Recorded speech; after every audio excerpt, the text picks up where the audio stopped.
Hello everyone, সবাই কেমন আছো? আশা করি সবাই ভালো আছো। আজকে আমি তোমাদের সাথে একটা সুন্দর একটা রেসিপি নিয়ে এসেছি। সেটা হচ্ছে বেগুন দিয়ে আলু দিয়ে কিভাবে হচ্ছে কাঁচামরিচ পেঁয়াজ দিয়ে এগুলো দিয়ে খুবই সুন্দর একটা মজার রেসিপি করা যায় সেটার জন্য। তো এটার জন্য হচ্ছে আমি দুইটা বেগুন নিয়ে এসেছি।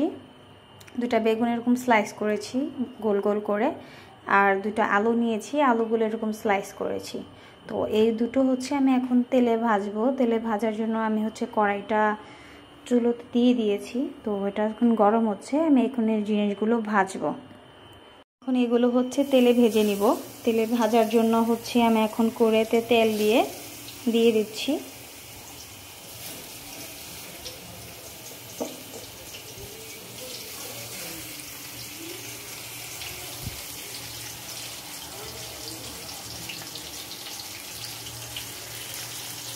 একটু লাল লাল করে বেগুনগুলো ভেজে নিতে হবে।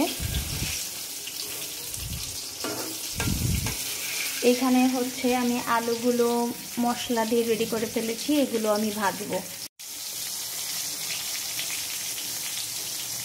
এই পেঁয়াজ মরিচগুলো আমি এখন কেটে নেব রান্না করার জন্য। তো আমার অলমোস্ট রান্না শেষের দিকে, আমার এগুলো ভাজা হয়ে গেছে।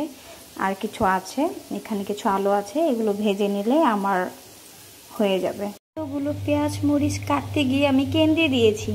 আমার ভিডিওতে সবাই কমেন্ট করে জানাবেন যে কে পেঁয়াজ কাটতে গেলেই কেন্দ্রে দেন। আমার এখানে সব ভাজা শেষ হয়ে গিয়েছে। এখন আমি এই যে এতগুলো পেঁয়াজ আর মরিচ আমি এই কড়াইতে দিয়ে দিব। কড়াইতে অলরেডি তেল আছে, দিয়ে দিয়েছি। এখানে আমি এখন এগুলো এখন নাড়বো। এখানে অলরেডি আমি যেই বেগুন আর আলু যে ভেজেছি ওইটার তেল আছে, তাই এখানে আমার একটু তেল দিয়ে নিচ্ছি।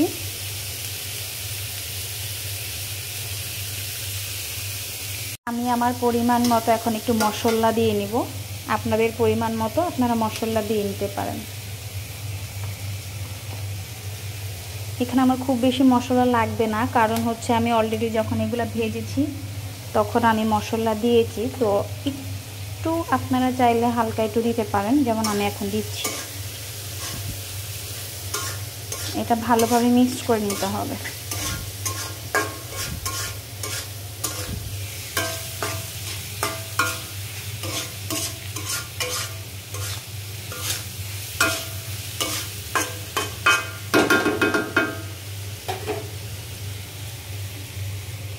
হালকা সিদ্ধ হওয়ার জন্য আমি একটু ঢেকে দিয়েছি।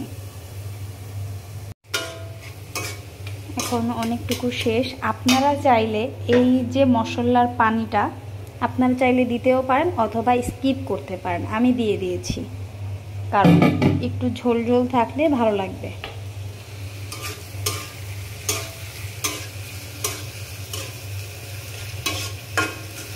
এখন হচ্ছে মেন পার্ট, এই যে আমি যে মশলাটা করেছি, এখন হচ্ছে আপনারা আস্তে আস্তে করে এক এক করে এগুলো দিয়ে দিবেন।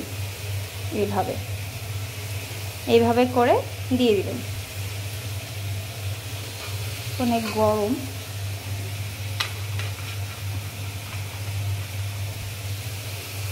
এইভাবে করে এগুলো দিয়ে দিবেন। দিয়ে দেওয়ার পরে এই যে মশলাগুলো উপরে ছিটিয়ে দিবেন। ছিটিয়ে দিলে হবে কি, এগুলোর সাথে সব মিক্সড হয়ে যাবে। এভাবে দিয়ে দিবেন। হালকা চুলাটা একটু হালকা কমিয়ে দিবেন, এরকম ঝিমিঝিমি কমানোর পরে আপনারা আবার এটাকে ঢেকে দিবেন। তা না হলে আমি যে মাত্র যে পানিটা দিয়েছি, পানিটা হচ্ছে এটা এখন ওরা হচ্ছে শুষে নেবে। আমার রান্না শেষ, এখন আমি চুলাটা অফ করে দিব। তো আমার রান্নাটা দেখতে খুবই সুস্বাদু আর খুবই ইয়াম্মি লাগছে। আমার তো প্রচুর ক্ষুধা লেগেছে, আর এটা দেখতে যেমন সুস্বাদু লাগছে, এটা খেতে খুবই মজা। তো যাই হোক, আজকের জন্য এইটুকুই। ভালো লাগলে সবাই আমাকে লাইক, কমেন্ট, সাবস্ক্রাইব করবেন। আল্লাহ হাফেজ, ভালো থাকবেন।